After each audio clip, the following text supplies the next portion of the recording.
ঢাকা মহাধর্মপ্রদেশের নতুন সহকারী বিশপ ও বাংলাদেশ বিশপ সম্মিলনীর নতুন বিশপ সুব্রত বনিফাস গমেজের বিশপীয় অভিষেক অনুষ্ঠিত হয়েছে। শুক্রবার রমনা ক্যাথিড্রালে বিশপ সুব্রতর বিশপীয় অভিষেক ও সংবর্ধনা অনুষ্ঠিত হয়। অনুষ্ঠানে ধর্ম বিষয়ক প্রতিমন্ত্রী Faridul Haque Khan, cardinal Patrick D Rozario CSC, ঢাকায় নিযুক্ত ভ্যাটিকান সিটির রাষ্ট্রদূত আর্চবিশপ কেভিন র্যান্ডাল সহ সকল ধর্মপ্রদেশের বিশপগণ উপস্থিত ছিলেন। সকাল ৯টায় মহাখ্রিস্টযাগের মাধ্যমে আর্চবিশপ বিজয়ের নেতৃত্বে সহকারী বিশপ সুব্রতর অভিষেক অনুষ্ঠান সম্পন্ন হয় এবং বিকেলে এক সংবর্ধনা অনুষ্ঠান অনুষ্ঠিত হয়। সহকারী বিশপ হিসাবে আমার মূলত কাজ হবে ঢাকা মহাধর্মপ্রদেশের যে ধর্মপাল আর্চবিশপ ওনাকে পালনীয় এবং প্রশাসনিক কাজে সহায়তা করা।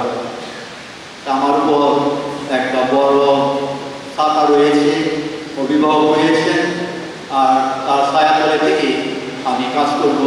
সেজন্য আমি নিজেকে ধন্য মনে করি যে আর্চবিশপ মহোদয় আমার উপরে রয়েছেন এবং তিনি সেই পরিচালনা করবেন।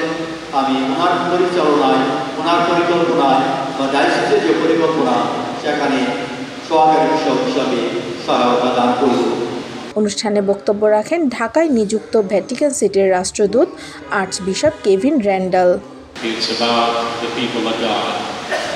It's about continuing pastoral activity, namely the preaching of the Word of God and celebrating the sacraments in a more lively manner in the Archdiocese of Dhaka.